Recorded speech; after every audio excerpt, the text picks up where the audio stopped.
U.S. Election 2024. Trump gripped with a mix of frustration and worry as the clock ticks down on bond payment.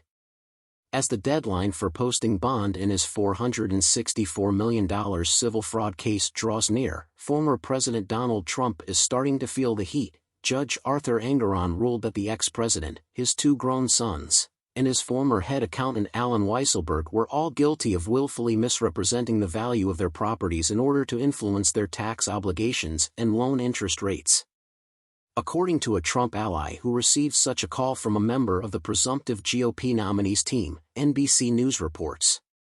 Trump, the billionaire developer who is seeking a return to the White House, finds himself in the unenviable position of hitting up high-dollar donors not just for campaign cash, for which he has an urgent political need, but also to see whether they might guarantee his bond.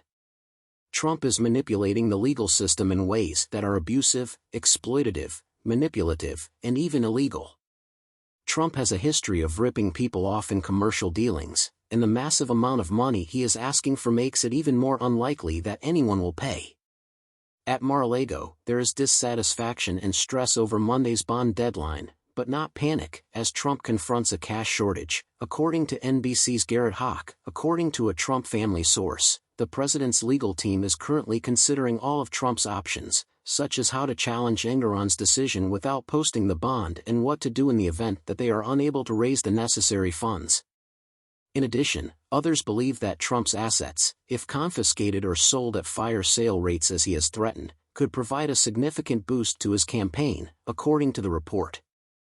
Based on the grounds that it violates the Eighth Amendment, they are planning to appeal both the necessity to pay this amount in order to appeal and the appeal itself, the source explained.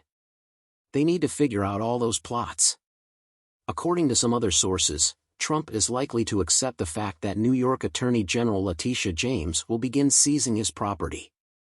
However, he has the option to seek help from the Supreme Court in order to reclaim it. In his testimony before a grand jury in the investigation concerning the former president's handling of secret documents, a longtime Trump employee portrayed a culture of allegiance that compels individuals to go to extraordinary measures to safeguard him. The secret papers indictment refers to Brian Butler as Trump Employee 5. Last year, Butler gave federal prosecutors explosive testimony, which they subsequently utilized to accuse Trump.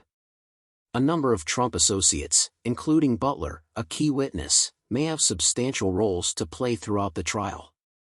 After meeting with special counsel Jack Smith in Washington, D.C., last year, Butler testified before a grand jury, as he recalled in an interview with NBC News in Palm Beach.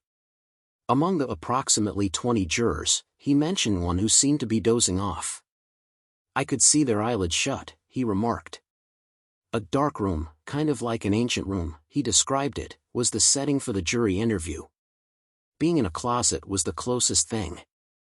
He added that not a single jury had inquired about anything.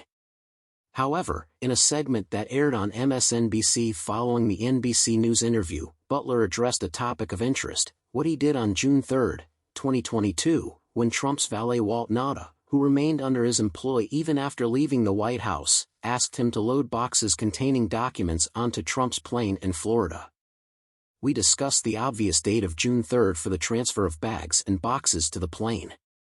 Butler discussed the chats with Carlos de Oliveira from June through July and August, all the way up until his indictment, in an interview that aired Wednesday with MSNBC's Ari Melber. Along with Nauta, de Oliveira is a co-defendant. She was a property manager at Mar-a-Lago. "We were in continual communication, you know.